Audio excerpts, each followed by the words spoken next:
Bonsoir, soyez les bienvenus. Nous sommes ensemble jusqu'à 19h et sur Europe 1 et sur CNews. C'est votre Punchline Week-end. Une heure d'information non-stop avec des témoignages, des reportages et des débats. Je vous présente mon équipe du soir dans quelques instants. Mais tout de suite, le sommaire à la une ce soir. Oui, bien sûr, on va vous parler politique. Ne soyez pas impatients.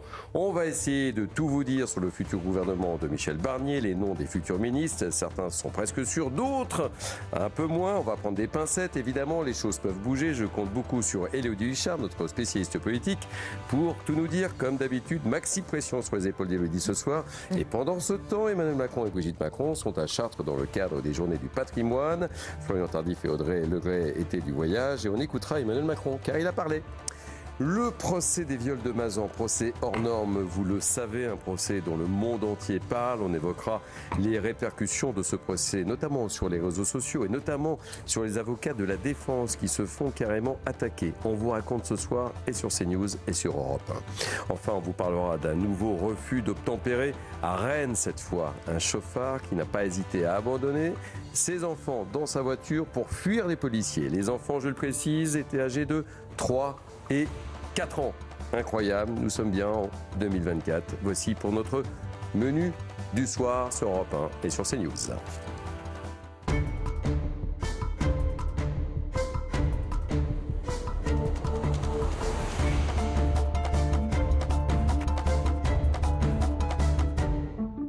Et on commence ce punchline pour faire un tour 360 de l'information avec la Martinique, avec les violences urbaines qui se poursuivent depuis plusieurs jours. Des habitants se mobilisent sur place contre la vie chère et organisent des actions de blocage de l'île. Face à la situation explosive, à Fort-de-France, un couvre-feu est entré en vigueur à moins jusqu'à lundi selon la préfecture. À la Courneuve, des policiers ont été agressés par une vingtaine de personnes. Les faits se sont déroulés hier soir durant un contrôle routier. L'un des agents souffre d'une fracture à la main. L'un des suspects a été interpellé. Une enquête a été ouverte. Après plusieurs jours de lutte, les pompiers portugais sont parvenus à maîtriser plusieurs feux de forêt. Ces incendies ont tué 5 personnes et ravagé près de 100 000 hectares. La France, l'Espagne ou encore l'Italie avaient envoyé une dizaine d'avions bombardiers d'eau en renfort ces derniers jours. La chute des températures et l'arrivée de la pluie ont également aidé les soldats du feu. Et puis 350e jour de détention pour les otages retenus par l'organisation terroriste du Hamas dans la bande de Gaza. 2 de ces otages sont français, il faut le rappeler, ils se nomment Ofer et Ohad. Nous pensons à tous ces otages ce soir et leurs familles. Nous demandons évidemment une fois de plus leur libération immédiate et sans condition. Voilà, merci de nous accueillir chez vous et sur Europe 1 et sur CNews. Je vous présente mes invités du soir. Avec nous, Véronique Jacquier, journaliste. Bonsoir Véronique. Bonsoir Thierry, bonsoir à tous. Pierre Lelouch, ancien ministre, spécialiste de la politique internationale. Bonsoir, on a beaucoup de questions à vous poser ce soir. Pierre-Henri Vobis, avocat. Bonsoir à tous. Bonsoir Thierry. Samy Biazzoni, essayiste. Bonsoir Thierry. Élodie Huchard, programme chargé. Bonsoir. Je vous ai fixé un gros challenge ce soir. Un objectif, ou plusieurs objectifs. Journaliste politique, évidemment.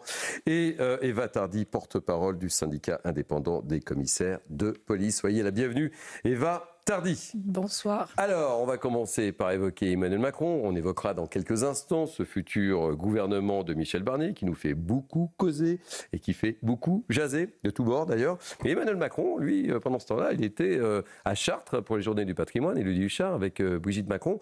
Alors, il s'est exprimé. On va l'écouter et puis on va réagir juste après. On écoute Emmanuel Macron. Monsieur le Président, on attend d'ici la fin de la semaine votre futur gouvernement. Est-ce que vous craignez qu'il soit trop à droite, ce gouvernement ? Non, mais il faut laisser Michel Barnier travailler. J'ai nommé un Premier ministre et il est important que tous les groupes politiques, avec engagement, sens des responsabilités, l'aident à former un gouvernement. C'est son gouvernement, il le compose. Il y a des doutes dans votre majorité, Madame Garnier par exemple. Est-ce qu'il faut qu'elle soit dans ce gouvernement ? Écoutez, il n'y a pas de gouvernement qui a été aujourd'hui mis sur la table. Il y a un travail qui est fait par le Premier ministre. Il est engagé dans le cadre de la mission que je lui ai confiée au service du pays. Et il faut que tout le monde l'aide à réussir parce que c'est l'intérêt collectif. Et il le fait avec beaucoup d'engagement et pleine liberté. Mais c'est une femme qui s'est opposée au mariage pour tous, je ne vais pas faire de commentaires sur des commentaires. Je vous dis qu'il a pleine liberté. C'est son gouvernement et il faut que les uns et les autres. Mais je nommerai sur la base des propositions que nous ferons. Voilà, Michel Barnier à pleine liberté, ça fait beaucoup sourire Pierre Lellouche, mais on va retrouver Florian Tardif et Olivier Gangloff à Chartres, je le disais. Bonsoir Florian, merci d'être avec nous. Donc Michel Barnier travaille son futur gouvernement qui suscite un grand nombre de réactions, on ne cesse de le commenter depuis hier soir, et pendant ce temps-là, eh bien, Emmanuel Macron participe à un petit voyage. Initialement, c'était plutôt prévu en Bretagne, et puis finalement, direction Chartres pour ces journées du patrimoine. Racontez-nous comment les choses se sont passées, Florian. Oui, effectivement, il y a eu ce premier déplacement qui était prévu sur l'île aux Moines, qui a été annulé hier par les équipes du président de la République, nous a-t-on dit, pour des raisons de météo qui ne permettaient pas un atterrissage de l'avion présidentiel du côté de l'île aux Moines. Du coup, il s'est rabattu sur Chartres, là où nous nous trouvons. Et dans la petite séquence que vous avez pu voir ou écouter sur Europe 1 il y a quelques instants, ce qui est intéressant justement, alors même que le président de la République effectuait non pas un déplacement politique mais plutôt culturel dans le cadre de ces journées du patrimoine, il a néanmoins envoyé un message, disons-le plus ou moins subtilement, à son propre camp. Il a appelé l'ensemble des groupes politiques à aider Michel Barnier. De quel groupe parle-t-il? De deux groupes. Ensemble pour la République, deux groupes qui font partie du camp présidentiel. Modem, pourquoi? Tout simplement parce que, et on l'a expliqué depuis ce matin, ces derniers étaient réticents pendant plusieurs heures à entrer au sein de ce futur gouvernement Michel Barnier, tout simplement parce qu'ils jugeaient la feuille de route qui a été présentée hier soir au président de la République comme étant une équipe gouvernementale trop à droite. Finalement, ils ont décidé qu'ils rentreraient bien au sein de ce futur gouvernement. Et le deuxième groupe, c'est Ensemble pour la République, tout simplement parce que non pas qu'ils ne souhaitaient pas rentrer au sein du gouvernement, mais ils souhaitaient, disons-le assez clairement, bloquer plusieurs nominations, notamment celle de la sénatrice Laurence Garnier, qui était pressentie jusqu'à présent pour être à la tête du portefeuille de la famille et dont les positions sur certains sujets sociétaux ont entraîné une levée de boucliers au sein du camp macroniste. Notamment, je vais vous en citer un, Thierry, sa position cette année sur l'inscription de l'IVG dans la Constitution. Elle avait voté contre. Si Florian Tardif, accompagné de Olivier Gangloff depuis Chartres, on peut dire que le sort de Laurence Garnier est scellé ce soir, Élodie Huchard? Alors, Bruno Retailleau, devant les sénateurs, disait qu'elle rentrerait ailleurs au gouvernement.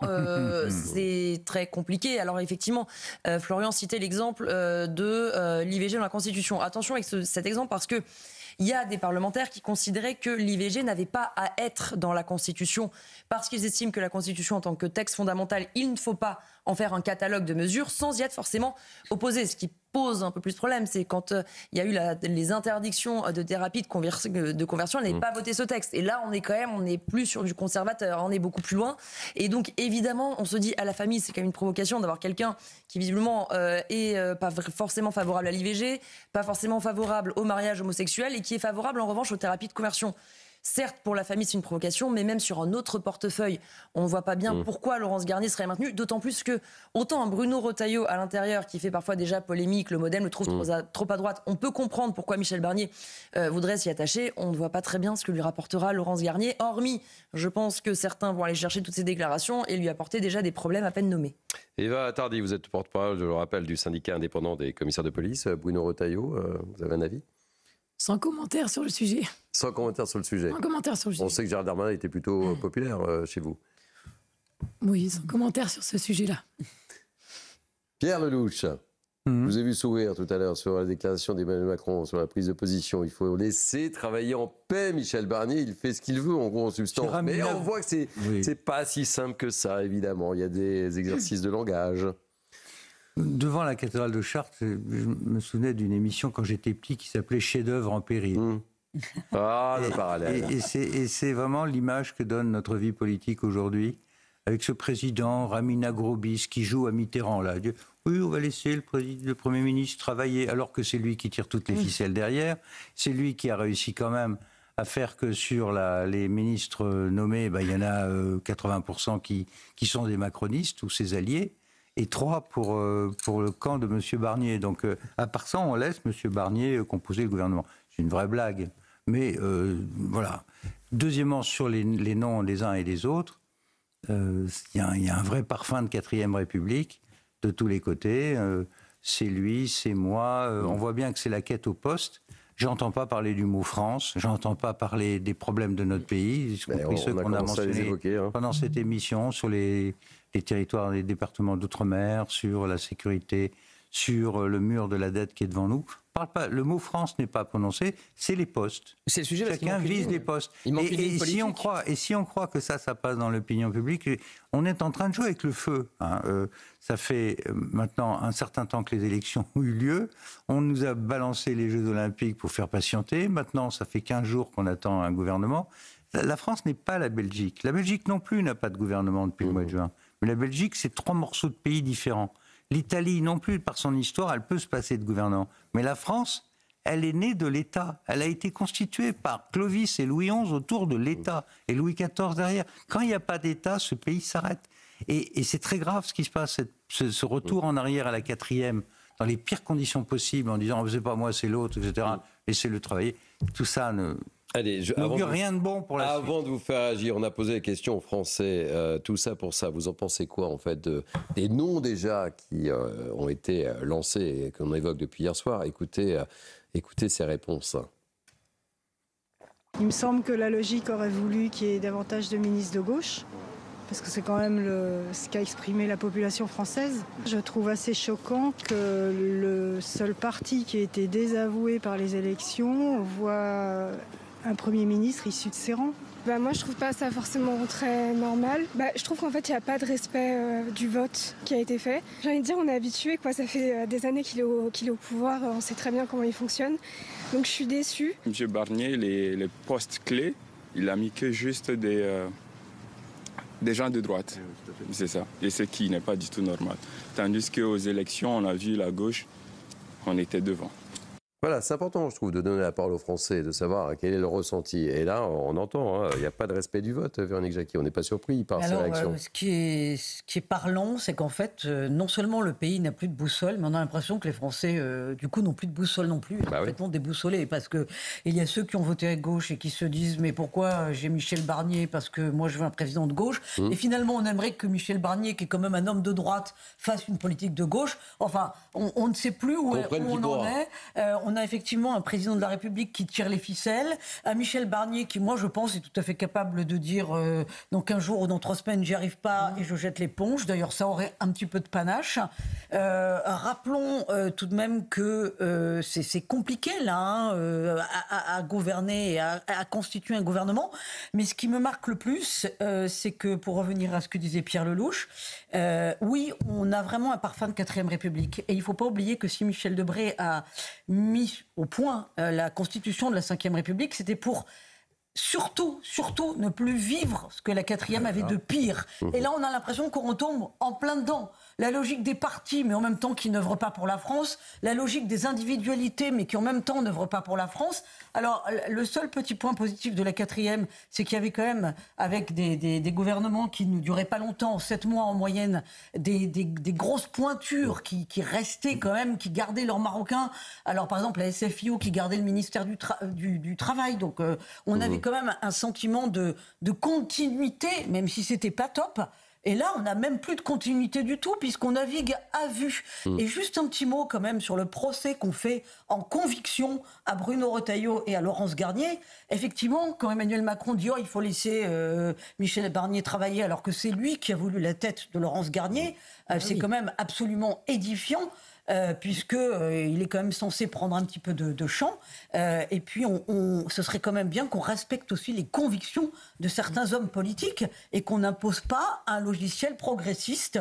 Et si vous cochez pas toutes les bonnes cases, eh ben vous êtes mort. Je trouve ça absolument sidérant. 2 mots, Élodie, avant de partir en pub. Je pense à vous et à tous nos confrères du service politique, ça va être sympa à la rentrée à l'Assemblée nationale. J'ai l'impression que je me dis que vous allez vivre des moments importants. Ah oui, c'est déjà très compliqué, ça va le rester si on dit, pour faire les choses rapidement. Non, mais ce qui est compliqué, effectivement, quand Emmanuel Macron dit il faut qu'il a pleine liberté, on sait que non. Et Laurence Garnier, en l'occurrence, là où elle pose aussi problème, c'est dans son camp. Puisque justement, chez LR, on commence à se dire il y a peu de postes, pourquoi en distribuer un, justement. Donc c'est pour ça tiraille de partout. Et Emmanuel Macron... dit pleine liberté, alors qu'on sait que c'est lui à la fin qui coche ou pas la liste. Allez, on part en pub et sur Europe 1 et sur CNews. On se retrouve juste après, dans quelques instants. À tout de suite.